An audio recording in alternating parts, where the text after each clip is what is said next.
Favorite mo ba ang Kimpaw? No. Ay, ang bilis. No, ang bilis Ano to mga bashers? Yun, tamang term. Nilalagyan nila ng negative thoughts. Yung interview na yon ng Kimpaw, well, comment ako dyan mga kachika. Sa totoo lang, medyo foul yun. Hindi pala medyo foul talaga yun. 100% foul yan.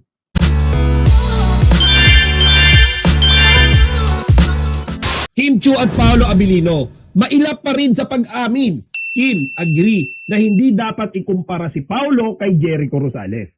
So mga chika, pakinggan natin yung shoutout sa kapatid kong napakaganda, Ana Baygar. Okay?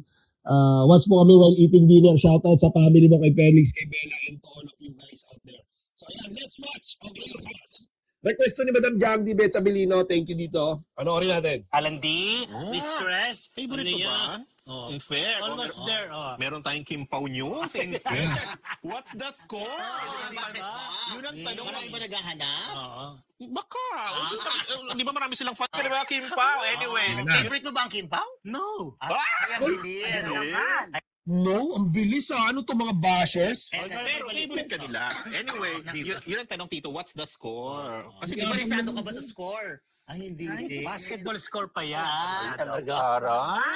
Tataray siya today. So, hindi mo papanoorin pag pelikula ng Kimpaw, June? Hindi. Ay, hindi talaga. You invited. Ano to? Kalokohan ba to mga chika? Ano to? Wala. Grabe, hindi daw nila panonoorin ang movie ng Kimpaw Tingnan niyo yung tsura Tingnan na parang ang asim ng mukha nitong isa Ayan ang asim ng mukha. Diba? Yan sila galit sa Kimpaw. No, of course. I don't go. Grabe, ang dami mong alabay, ah. Wow! Ay, promo? Ano ba to? Invited? Hindi rin. Kaya mo sila, balita mo na yan. Ito na nga, naganap to sa sa media ko ng Alibay, ang pang-apat na proyekto na pala ng Kimpaw, Tito, in fair. Pang-apat ng kanilang pinagsamahan. Anyway, ang tanong kasi doon ng press, syempre, gustong alamin kung ano na ba kayo, ano nang kamusta na, di ba? So, ang tanong, what's the score sa inyong dalawa? So, ang sagot ni Paolo, 100. Alam mo, isang casually sinagot niya ng 100. So eto mga kachika, eto yung binabanata na naman nila. Ba't magalit na galit sila dun sa 100 ni Paolo? Ano bang meron dun? Ako sa totoo lang, I'm really confused. Kung bakit nila kini-question yung 100? I mean, napakaganda nung sagot na yun I mean, di ba? Kung meron man silang dapat questionin, pag sinabi ni Paolo na no, 0, ganon, 100, napakaganda nung sagot. Ano to? Di ba? Nagtanong ng reporter, parang natuwa na sinabi, hindi na pala si Jericho Rosales ang umaamin, parang gano'n. Kumbaga, si rin pala, si Paolo rin, umaamin in public ng relasyon. Kinurik ni Pao, I didn't admit anything, sabi niya. No. I just gave a score. Tingnan nyo, parang to, mga chiga, paano pangalan nito? Sorry, hindi ko to kilala. Sabi ni Madam Jang D, si June Nardo ba yan?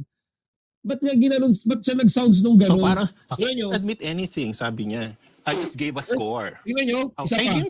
I didn't admit anything, sabi niya. I just gave a score. Tingnan nyo, parang, gumanon? Bakit? Anong meron dito? Ang weird naman ito. Ba't nila pinagbababash yung Kimpaw? Inaano sila ni Kimpaw? Magsama na sila sa impyerno. Kapal yung mga bashers ng Kimpaw. Score.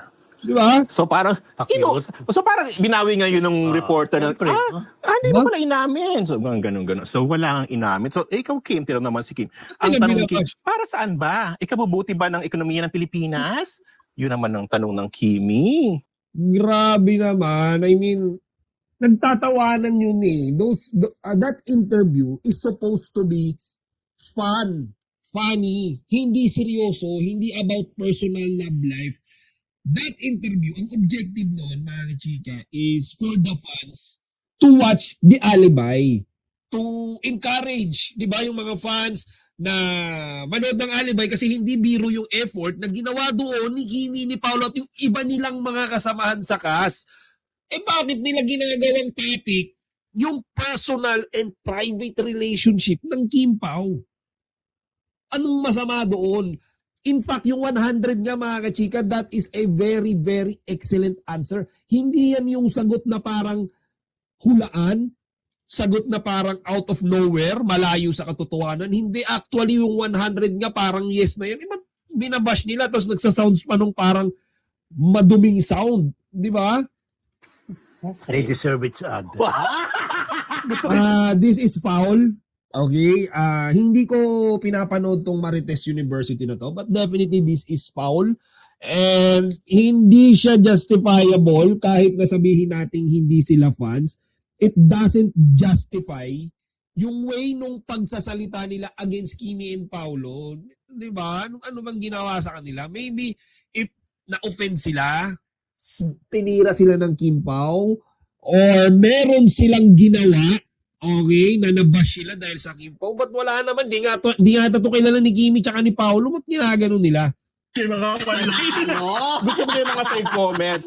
Pero yun nga. So, pero kumaga, hindi lang tagumpay, napigain yung dalawa, di ba? Nang parang sinagutin, pala hindi naman. Ayun. So, tapos may nag-comment sa ex dito na sabi, may mga tanong daw talaga yung media na medyo uncomfortable sagutin ng Kim Pao. Yeah, sabi nung gano'n, sabi pa sa comment, no need daw kasi to compare Tama. si Paolo sa ibang aktor. That was unnecessary, sabi nung nag-comment. Sumagot si Kim, nag-comment si Kim. Nag-comment si Kim doon sa na yon, commenter sa ex. Sabi niya, true. Tama. Nang reply ni Kim. True. Oo, tapos may emoji ng face. Alam mo yung face with Kim, steam from nose. Which is okay dahil talagang hindi naman talaga sila magkapareho. There's no need to compare. Tama lang naman sinagot ni Kimi. Anong invalid sa sagot ni Kimi na nag-true lang si Kimi na hindi naman talaga dapat ikino-compare si Paulo kay Eko dahil two separate entity that is very far from one another. Ganun lang yun. Bakit nila binibigyan ng kahulugan yan? Emoji, may yung nakaganon yung nose, tapos may ganon na steam. Tunan nyo to, dinidemo na pa yun. So, kumaga, nag-agree siya na parang, Baka sinabi ba doon sa media ko na Yes. sinabi. di ba sinabi nga nung reporter nung sumagot si ng Sino 100? reporter yan? Basta, wag mo na alamin. Basta, ang sabi doon is, ayun nga, sabi niya, parang pinuri niya na, Hindi naman Alan Dionis si reporter. kumbaga papuri yung, wala nga tayo doon. Kumbaga papuri yung sinabi niya, Rose, di ba na hindi na pala si Jericho Rosales, kasi si Jericho is so open about his relationship with Janine, na, pag kinunek mo naman, ex naman ni Paolo, si Janine. Pero nung naging sila ni Paolo, consistent naman si Paolo, hindi naman din siya nag-admit na sila ni Janine. Tama, wala namang any admission. Actually, may mas karapatan pa ng umamin ngayon si Paulo dahil meron naman talagang namamagitan sa kanila ni Kimi. Pero yung kay Janine, hindi naman yun yung parang ayaw umamin ni Paulo, walang inaamin, ayaw magsalita. Guys, wala namang aaminin si Paulo sa nangyayari sa kanila Janine from the first place dahil wala namang sila eh. Lahat ng mga meron sila, on screen lang yun. On cam. Okay, so ito, hindi mo pwedeng i-compare si Kimi kay Janine. Yung kay Janine, hindi totoo. Yung kay Kimi, totoo. Ba't pati si Janine dito binabangga nila? Di ba? I mean, pag-amin ni Paulo kay Janine, ay hindi pag-amin ni Paulo kay Janine, hindi pag-amin kay Kim. Kino-compare pa nila yon, di ba? Ano ba naman yun? Iba naman yung Paunin sa Kim Pao. Iba eh. Wala namang reality, wala namang totoo sa Paunin. Sa Kim Pao, meron totoo. Di ba? Nung na-high blood tayo, na-high blood. Wala namang in-admit si Paolo. Parang si Kaya NJ Reyes lang ata. Pero parang Siyempre, may anak sila, di ba? parang after Oo, thought na lang. correct. Di ba? Kung kailan nagkaanak na? Isip ko, hindi ko matandaan. Anyway, So, kumbaga, parang nagiging consistent lang naman si Pao, no? bakit? Di ba Kaya? parang ganun? Baka, ibigay natin sa Quillen kung talaga Ganun ayaw. talaga si Pao. Kung ayaw nilang aminin, di go. Di wag nang tanongin. Pero yun nga, yung may comparison. Grabe to, tinan nyo yung asta nito. Parang sobrang affected eh. Hindi naman siya Kim Pao fan. Pero yung sagot niya, di wag tanungin. Di ba? Ano yun? Anong klaseng mga statement yun? Wala na lang minsan parang ma-comment. I mean, I'm a bit weird. Okay, I respect this show. Pero may mga foul dito na I think hindi magugustuhan or hindi I think definitely hindi magugustuhan ng mga Kim Pao fans. Di ba? With the other stars. Anong dating sa'yo din nun? Hindi, no, siyempre. Oo, medyo nakaka-off naman talaga yun. Hindi na, kumbaga Lalo na kung hindi related or, Siguro kung siguro meron lang issue na hindi related. Kasi nagkakaroon talaga ng mali siya kasi nga may Janine. May Janine. May Janine talaga. Pero kung halimbawa, Hindi naman na-mention si Janine. hindi, pero I mean, alam natin na ex nga niya Oo. si Janine. I mean, yun yung alam natin. Pero in a way ako, feeling ko, naging issue lang kasi, papuri dapat. Isa pa to, mga chika. Again, let's make this thing clarified. Ako, akala ko rin before. Ex ni Paolo si Janine. Akala ko rin yan. Sabi-sabi, bulong-bulungan. Okay? There's no factual basis. Walang mga pictures, video na nahuhuli sila nag-out of town, nagbi-beach together, privately. Wala namang mga ganun eh. Okay? Wala yung pareho silang may mga sunburn marks. Wala yung parang nakikita si Paulo na bumibisita sa bahay ni Kim. Wala namang ganun eh. May mga ganun ba? Ang alam ko lang, kapag ka may mga event, may mga shows, may mga promotions, magkasama sila. 'Di ba? Nagpapakita sila ng sweetness. Actually, meron pa nga yung nagpo-promote sila sa 8 Showtime. Supposed to be si Paulo nakatabi kay Janine, pero ang tinatabihan ni Paulo si Kimi. So, 'di ba? Kasi yun eh, supposedly that's a compliment eh. So, Pero kaso biglang naging, Kasi nga, hindi pala kaya dapat i-compliment kasi hindi ka naman umamin eh, di ba? Hindi kasi, parang siguro pwede mo rin sabihin na, ay, that's nice, at least. Umaamin ka, gano'n. Oo. Wala ka nang minimension ng ibang artista. Mas okay talaga pag ang celebrity ay umaamin kaysa nagbabang gano'n. Without mentioning anyone. Pwede yun. Baka, walang nag-react. May pagka-shady kasi yung yung statement. Anyway, ito pa, yung nung Valentine, girl na girl ang feeling ni Kim, in fairness naman Tito, kasi pinadala siya na-surprise sa pag-uwi niya. Meron palang pa-flower sa kanya si Pao. Kasi raw nung nakikita raw ng hair, so parang bongga naman ng mga girls na to. Sa pag-uwi niya, nagulat siya, ay girl pala ako, may pa-flowers pala si Pao. Ganun ba? Gulat siya. Maniwala ka naman, na girl. June. Kasi may flower. Sabi, humirit pa si Pao. Gusto mo bang i-share yung letter sa kanila? Sabi ni Paolo. So, ibig sabihin may letter. Ano talaga si Pao private person. Oo. Alam niyo mga chika, itong babae na to, feeling ko, tinatry niyang i-defend yung Kim Pao. Okay? Pero yung tatlong nandito, yung tatlong Juding na nandito, feeling ko sila yung mga bashers eh. 'Di ba? Grabe. Titingnan mo, very opposite talaga sila ni Pati yung kakiligan ni Kimi sa pagtanggap niya ng flowers. Pati yung sinabi ni Paulo na pinakilig niya yung mga fans. Gusto mo bang i-share sa kanila yung letters? Pati yun. Di ba? Pinupuna pa. Kim. Oo. So, medyo sarcastic. Sabi ni si Kim, syempre hindi niya shinare, di ba? Tapos sabi ni mang dialogue sa kanya ni Pao, masaya ako na masaya ka. Ayun. Sabi naman ni Kim, happy rin ako na napapahappy niya ako. Kimi ko ba yan? Kimi? Ayun. So, ayun. Sa bahay lang daw sila nung mismong Valentine's dito. Tapos ka na dyan? Go. Pwede ka na mag-interrupt. Go. Alam mo ba? Ano? Na may interview. Di ko alam kung si MJ Felipe ba nag-interview? O iba? Kim Pao. Oo, silang dalawa. Tinanong sila kung anong ginawa nila nung Valentine's. Yun nga, oo. I-report mo ba Oo. yun? Hindi, nakalagay dito, nasa bahay lang daw sila. Eto na. Oo. Isa parang Wala. ano nyo? Oo. Anong ganap nyo ng Ang Valentine's? sagot ni Kim, wala. Nanood ka ng Maraming Netflix. Maraming tao. Parang ganon. Ganyan. Tapos sabi ni Kim, running. Nag-run kayo. Tapos sabi niya, parang sabaw tong si Eko, si Pao. Tapos sabi niya, nag-running. Tapos sabi niya, on the day or a day before? Parang ganon. Hindi ko matandaan kung on the day or a day before sagot ni Kim. Sagot ng Pao. Last week, 2 weeks ago. Yun. Oo. So, para kita ko yung reaction din ni Kim doon na parang, sasabi, So, hindi pala Valentine yan. oo, lumalabas. Kasi may iba silang sagot, Tapos, sumirip na lang si Paolo na, sa Kim Pao World Tour. Parang doon na lang sila. So mga chika, pati pala yun, pinagtatawanan nila. Okay? Akala ko noon na yung about comparing Eko and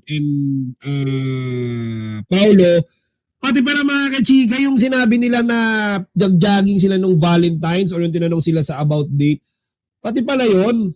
Okay? Tingnan natin. May time naman to celebrate or something. Yun. Kaya, ang naging naku hindi Hindi, pero may napanood ako. Sinagot ni Kim, sabi niya nag-Netflix lang siya. Nanood siya na Kaya nga, iba-iba. Singles Inferno. Nagka namin sir food. Tapos si Pao naman, sabi niya that day, nag-meeting lang siya at nag-aral siya para sa isang role. Oo, may inaral siyang for that role. Tapos, ang ending, Ay, meron pa. may word. Banggitin na natin, may word. Grabe, ba't ganun yung tawa nila, mga chika? Parang nakakaloko naman yata to. Tuloy ang Kim Pao dito.